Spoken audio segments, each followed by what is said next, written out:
Assalamualaikum students, my name is Iram Khan and today we are going to read a very interesting story, Does He Remember? It's a story about a dog.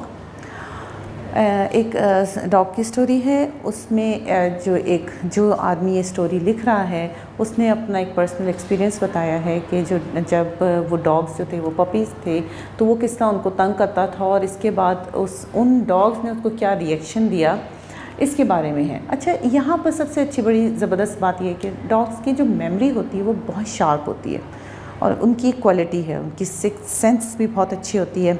और दूसरा ये कि उनकी वो जो होते हैं वो बहुत फेथफुल होते हैं अब टूवर्ड्स देयर मास्टर। अगर आपको कोई एक्सपीरियंस हुआ हो कभी कोई डॉग पालने का, तो वो जो डॉग्स होते हैं वो कोई भी हर्डल हो, आपके ऊपर कोई भी प्रॉब्लम हो और अगर उनको लगे कि ये जो है ये आपके लिए ये चीज़ ख़तरनाक है, ये डेंजरस है, तो वो फौरी तौर पे अपनी जान की परवाह भी नहीं करते, वो आपको बचाने की कोशिश करते हैं। तो वो उनकी जो वफ़ादारी है वो तो मशहूर है, लेकिन उसके साथ साथ उनकी मेमोरी बड़ी तेज़ होती है, वो बहुत पुरानी बातें नहीं भूलते हैं। और दूसरा उनकी सिक्स्थ सेंस बहुत अच्छी होती है, वो जो ख़तरा होता है उसको पहले ही समझ जाते हैं। इसमें हम हाफ ऑफ द स्टोरी पढ़ेंगे, उसमें जो डिफ़िकल्ट वर्ड्स हैं वो मैं आपको पहले बता देती हूँ। सबसे पहला वर्ड है स्क्रॉल।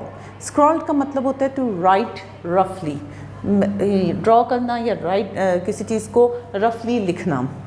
अम्यूजिंग का मतलब होता है फ़नी। फ्रेंटिक का मतलब होता है ग्रेट एक्साइटमेंट, यानी बहुत ज़्यादा खुशी से, एक्साइटमेंट से। बेइंग का मतलब होता है लॉन्ग बार्क, भौंकना लेकिन बहुत लंबी आवाज़ में, बहुत ऊंचा। म्यूज्ड का मतलब होता है कंसिडर। स्करिंग का मतलब होता है लाइट रनिंग स्टेप, आहिस्ता हल्के भागना।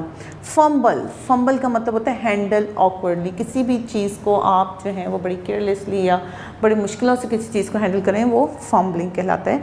हीव का मतलब होता है पुल करना। इल्यूमिनेट का मतलब होता है रोशन, lightened.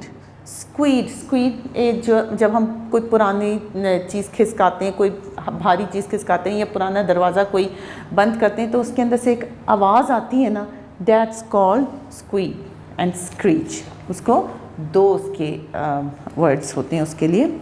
So let's start reading. Does he remember, unit 3। क्या उसको याद है? Moin stood waiting at the garden gate. There was a padlock and chain on the gate. It was firmly locked. Moin कहाँ खड़ा हुआ था? अपने जो गार्डन का जो गेट है वहाँ पे वो खड़ा हुआ वेट कर रहा था और वहाँ पर ताला लगा हुआ था। पैडलॉक कहते हैं ताले को, और वो चेन के साथ वो ताला लगा हुआ था और वो बिल्कुल बंद हुआ हुआ था, firmly मतलब मजबूती से बंद हुआ था। On the wall beside the gate there was a large round button. Above the button there was a sign that said bell. Muin had already pressed it once, but he now pressed it again. वहाँ पर एक बड़ा सा button लगा हुआ था और उसके ऊपर लिखा हुआ था बेल। उसको ऑलरेडी मुइन जो है वो प्रेस कर चुका था, लेकिन उसको अब उसने दोबारा प्रेस किया। He had thought out climbing over the gate and entering the compound, but he knew that the large sign of the gate meant what it said. उसका दिल कर रहा था वैसे कि वो ऊपर चढ़े और इसके बाद बड़े आराम से वो गेट कूद जाए, लेकिन वहाँ पर लिखा हुआ था और उसको लग रहा था कि ये सच होगा। Be aware of dogs. कुत्ते हैं यहाँ पर, ध्यान से। Below the lettering of this sign someone has scrawled. Scrawl का मतलब मैंने अभी आपको बताया कि write roughly, किसी ने उसके नीचे जो है वो रफली लिखा हुआ था। They will have you for breakfast. वो आपका नाश्ता बड़े आराम से कर सकते हैं। Moin thought that was amusing, but he also knew that it might be true, judging by the barking he could hear coming from the house. Moin को लगा कि ये बड़ा फ़नी सा किसी ने ऐसे ही लिख दिया, लेकिन वो कह रहा था कि ये सच भी हो सकता है क्योंकि उसको बहुत दूर से भौंकने की आवाज़ें आ रही थी। He was not going to take the risk, वो ये रिस्क नहीं लेना चाह रहा था। And become food for these creatures. Beside he was now too old to climbing over the gate. ठीक है, वो कहता है कि मैं वो रिस्क नहीं लेना चाह रहा था कि जो ये लिखा हुआ है वो सच ही हो जाए। वो इनका फूड नहीं बनना चाहता था जो वो क्रीचर्स अंदर से भौंक रहे थे। और दूसरा ये कि उसने ये सोचा कि मैं बहुत बूढ़ा हो गया हूँ तो मैं ये गेट नहीं फलांग सकता। Perhaps the dogs heard the bell ringing again, or possibly they had sensed their prey. Prey हम लोगों ने पिछले चैप्टर में भी पढ़ा था। प्रे का मतलब होता है शिकार। एक होता है PRAY प्रे, उसका मतलब होता है दुआ, और ये है PREY प्रे। प्रे का मतलब होता है, इसका मतलब होता है शिकार। ये उन्होंने डोरबेल सुन ली थी कुत्तों ने, या फिर उन्होंने सेंस कर लिया था कि बाहर कोई हमारा शिकार आया। For being become more frantic. Frantic का मतलब होता है एक्साइटेड, ग्रेट एक्साइटमेंट में वो क्यों। बेइंग का मतलब होता है लॉन्ग बार, क्योंकि उनका जो भौंकना है वो बहुत ज़्यादा फ्रेंटिक हो रहा था, हिजानी किस्म की उनकी बार्किंग हो रही थी। It was not a yelp और howl but a deep throat and prolong being.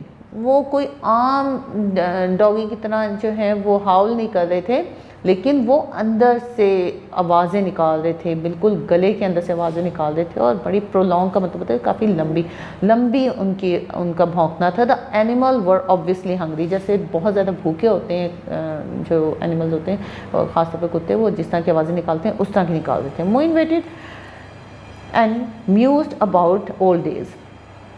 Moin वहाँ पे वेट कर रहा था और इसके बाद वो सोच रहा था। म्यूज़ का मतलब होता है सोच, वो खो जाना, वो सोच रहा था अपने पुराने दिनों के बारे में। He shifted from one foot to another. अपनी एक पाँव पे बोझ दे के फिर दूसरे पाँव पे उसने दिया। Thinking about all the occasions he had visited this very house. सारे वो जितने ओकेजन्स थे जब वो अपने दोस्त से मिलने इस घर में आता था, those were the good old days. Nabil was such a good company, and those dogs of his, they were little puppies then. He had teased them how time had moved on. He was an adult now. Nabeel जो था उसकी बड़ी अच्छी उसका दोस्त था, तो वो अक्सर उस घर में आया करता था। बड़ा अच्छा टाइम उसमें गुजरा। और जो उसके डॉग्स थे वो उस वक्त बहुत छोटे हुआ करते थे, पपीज़ हुआ करते थे। और वो जो नबील वो जो मोइन था वो उनको बहुत ज़्यादा तंग करता था। और हो सकता है कि उन्होंने ये सेंस कर लिया और डॉग्स ने कि ये वही शख्स है जो कि हमें तंग किया करता था, और उसकी वजह से उनका जो भौंकना है वो फ्रेंटिक किस्म का हो गया। At last just as Moin was becoming a little annoyed, an old man become scurrying out of the side door of the house.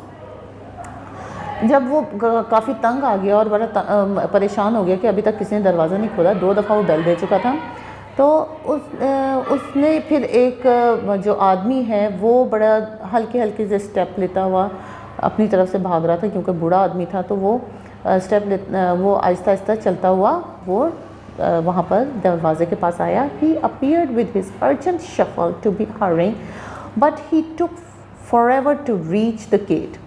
On this seemingly long trip, he searched all the while in the one pocket after another. अच्छा, वो बेचारा अपनी तरफ से तो बहुत तेज़ चल रहा था, लेकिन ऐसा लग रहा था कि वो जो है ना, क्योंकि वो बूढ़ा था तो ऐसा लग रहा था काफ़ी देर लगाएगा, सालों लगा देगा वो यहाँ पर आने के लिए। और कंटिन्यूसली वो अपनी जेब में कभी एक जेब से दूसरी जेब में कहीं कोई ना कुछ ढूंढ रहा था। When he finally reached the gate, his smiles indicated that he had found what he had been looking for, the keys of the padlock. अच्छा, जब वो वहाँ पे गेट के पास पहुँच गया तो उसने बड़ा उसको खुशी का एक स्माइल उसके चेहरे पर आई। वो किस बात की थी कि वो जिस चीज़ को ढूंढ रहा था, द कीज़, चाबियों को, वो जो ताले की चाबी थी उसको ढूंढ रहा था, वो उसके आखिरकार उसकी जेब से मिल गई। The old man fumbled with keys and in due course open the lock. The heavy gate squeaked and screeched at it was swung open with some difficulty. अच्छा, वो जो ओल्ड मैन था वो किस तरह चल रहा था? He was handling the door and the keys fumbling. फॉम्बली यानी कि बड़े ऑकवर्डली हैंडल कर रहा था, क्योंकि वो बेचारा बूढ़ा था और जो गेट था वो काफ़ी अरसे बाद खुला था। तो वो उसने जब उस गेट को धक्का दिया तो उसकी बड़ी एक तेज़ सी, जैसे पुराने डोर से आवाज़ें आती हैं उस तरह की आवाज़ें आई। And it swings open with difficulty, काफ़ी मुश्किलों से वो खुला. The old man stood to one side to let Moin in. Then he used some effort to heave the gate shut again. फिर वो एक साइड पे खड़ा हो गया और फिर इसके बाद मोइन को अंदर आने के लिए कहा। मोइन अंदर आ गया तो उसने फिर हीव यानी पुल करना, उस गेट को फिर दोबारा से पुल किया ताकि वो बंद हो जाए।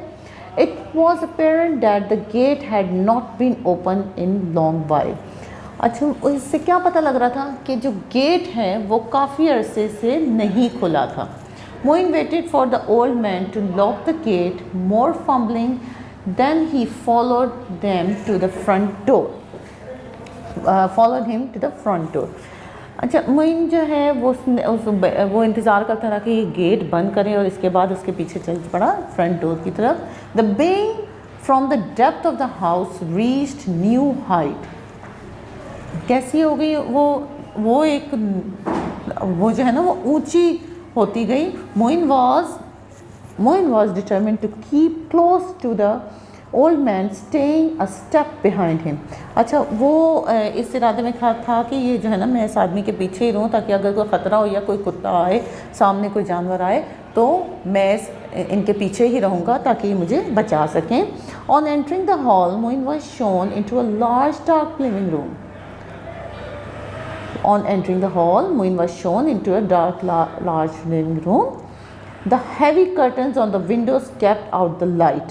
So, how was the room? If someone asks you, how was the room was a large, dark living room, and the heavy curtains on the windows kept out of the light. It was dark, and the heavy curtains were put on the windows. Although it was 3 o'clock in the afternoon, and there was bright sunlight outside, a table lamp in one corner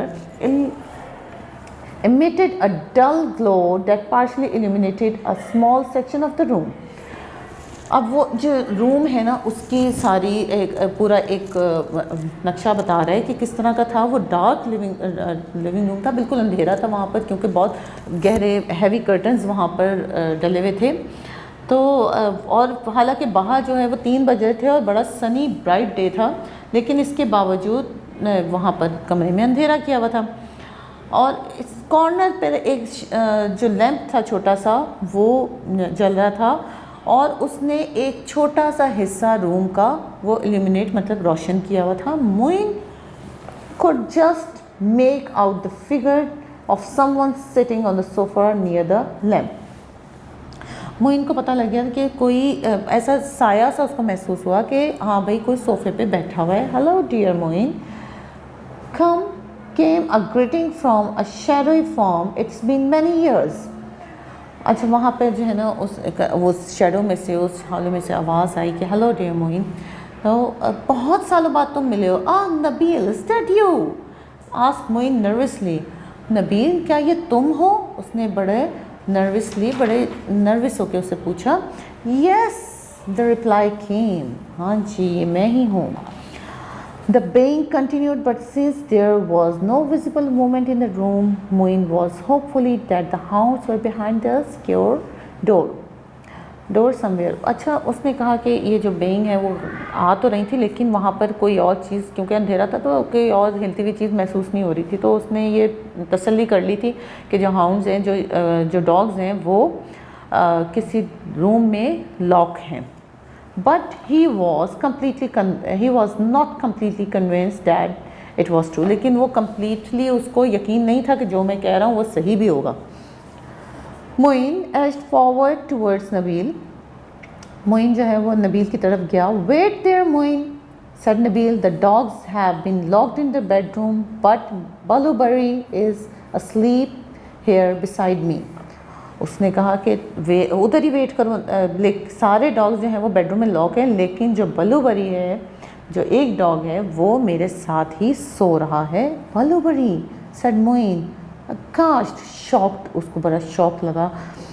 stopping dead in his track, the old Blueberry, that dog I used to tease when he was just a pup. वो जो अब तो बूढ़ा हो गया होगा बलूबरी, the old बलूबरी, जो कभी जो है वो पपी था तो मैं उसको तंग किया करता था। तो उसने कहा yes, replied Nabeel, you remember Blueberry? क्या आपको याद है बलूबरी? तो स्टूडेंट्स, आज हम यहीं तक पढ़ेंगे और कल हम इसकी नेक्स्ट उसमें रीडिंग करेंगे। तो आप लोगों को मैं बताती हूँ कि जो अच्छा अगर आप लोगों से कोई इसके बारे में सवाल करे कि what was written on the wall, what was written on the wall, be aware of. What was written on the gate, be aware of dogs. And someone, what was written by, what was scrawled by someone, someone scrawled on the wall that they will have you a breakfast. And if someone asks you how was the room like, तो आप लिख सकते हैं the room was dark and it was illuminated by us, it was the whole windows were covered with the heavy curtains, and only the small section of the room was illuminated by the lamp, and nothing else you can see in that room. And how was the old man handled the door? The old man handled the door firmly. And why was Muin annoyed? Muin was annoyed because he was waiting for too long, and the man who was coming from the house, he was so slow, and he because of that movement he got annoyed. And how was the dog barking? The dog was barking frantically. Okay students, आज हम लोगों ने half unit 3 does you remember की reading की है, और उसके हम लोगों ने डिफ़िकल्ट वर्ड्स भी देखे हैं कि उसके मीनिंग्स क्या हैं, और उसमें से डिफरेंट क्वेश्चंस भी मैंने आपको बताए हैं कि इस तरह के क्वेश्चंस जो हैं वो बनकर आ सकते हैं। तो you have to answer, because जब आप लोगों ने जब तक इसको थॉरली स्टडी नहीं करेंगे, थॉरली इसकी रीडिंग नहीं करेंगे, तो आप इसके क्वेश्चन के आंसर्स नहीं दे सकते। इसको इसलिए हम लोग थोड़ा थोड़ा करके पढ़ा रहे हैं ताकि आप उस थोड़े से चैप्टर को बहुत अच्छे तरीके से थॉरली रीड करें। जो समझ में नहीं आता उसको 2-3 दफ़ा रीड करेंगे, आप लोगों को समझ में आ जाएगा। लेक्चर्स को 1 से 2 दफ़ा देखें, आप लोगों को समझ में आ जाएगा कि उसमें क्या लिखा है और किस तरह उसको प्रोनाउंस करना है वर्ड्स को। हम बाकी का जो चैप्टर है हम उसको नेक्स्ट लेक्चर में लेके जाएंगे। अब हम चलते हैं अपने ग्रामर क्वेश्चन की तरफ, that's are singular and plural.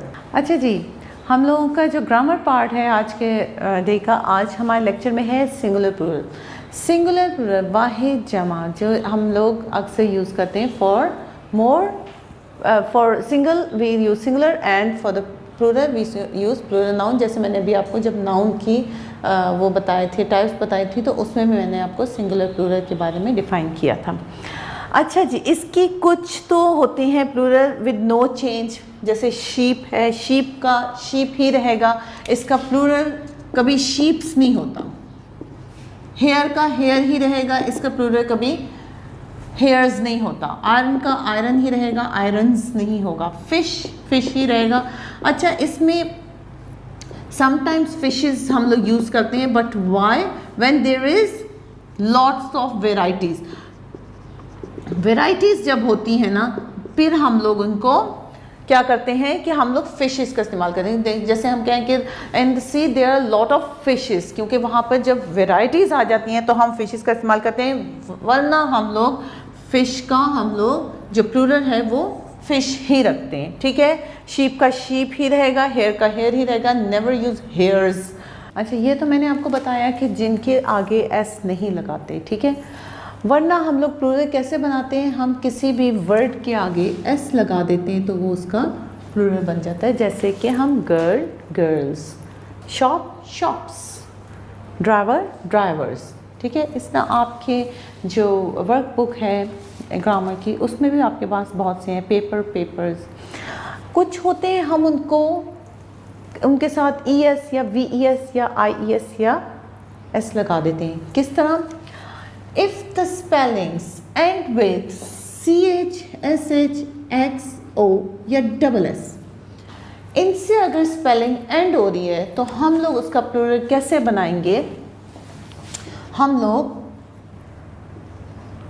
उसको ES लगा के हम उसका प्लूरल बनाएंगे, because the spelling ends with X। तो हम लोगों ने जब इसका प्लूरल बनाया तो ES लगा दिया। बेंच CH है, और जब हमने इसका प्लूरल बनाएंगे तो ES लगा दें। ठीक है, ये आप लोगों ने ये याद रखना है कि जब हम लोगों ने जब हमारे पास कोई भी स्पेलिंग एंड होगी इन वर्ड से, तो हम लोगों ने उसके एंड में ES लगा देना है, ठीक है।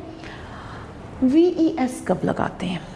जब कोई भी स्पेलिंग FE से या F से एंड हो रही है, तो हमने जब उसका प्लूरल बनाना है तो हम क्या करेंगे? VES लगाएं। फॉर एग्जांपल वुल्फ, ठीक है, वुल्फ की स्पेलिंग किससे एंड हो रही है?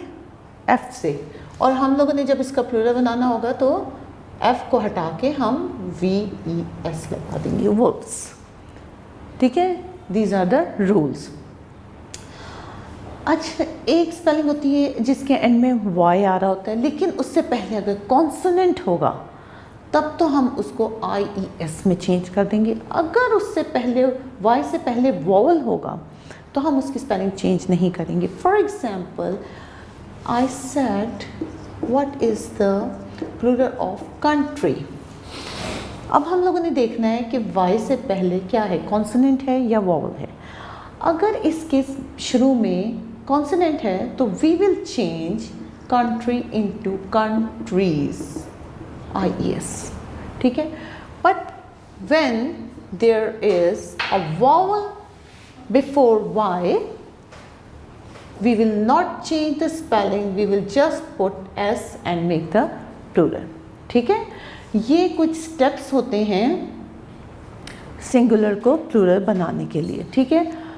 अगर कोई स्पेलिंग CH से, SH से, X से, O से, SS से ख़त्म हो रही है तो ES लगेगा।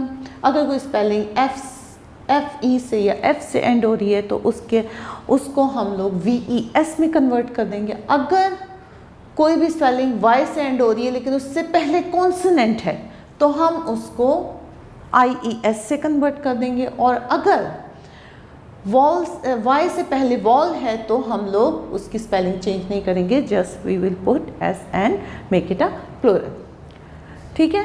ये तो हो गए रूल्स, ठीक है। और बाकी हम लोग इस तरह भी कुछ प्लूरल बनाते हैं और कुछ प्लूरल बिल्कुल इरेगुलर से होते हैं, उनकी स्पेलिंग थोड़ी चेंज होती है। कैसे? जैसे फुट है, फुट का कभी भी फुट्स नहीं होता, फुट का हमेशा फीट होता है।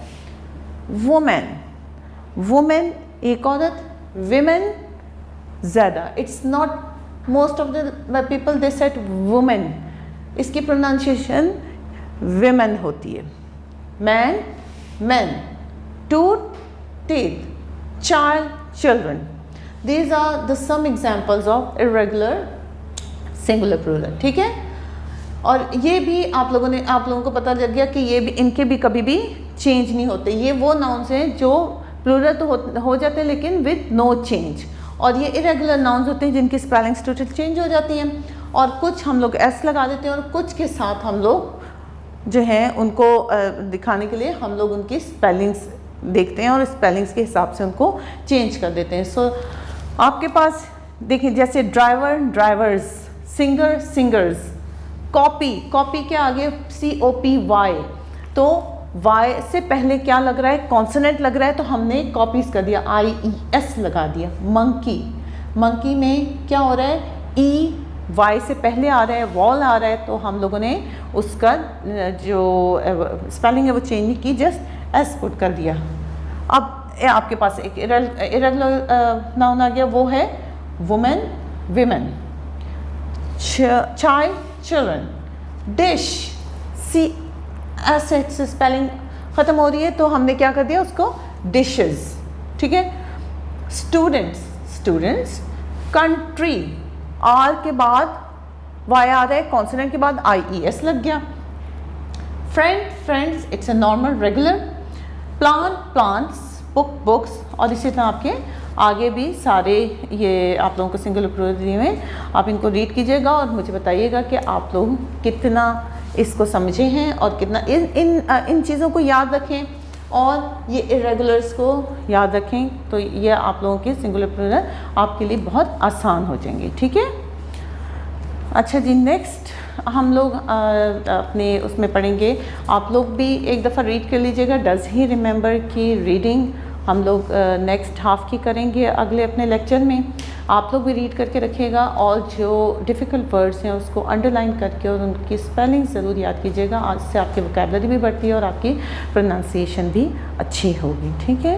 Till the next lecture, Allah Hafiz.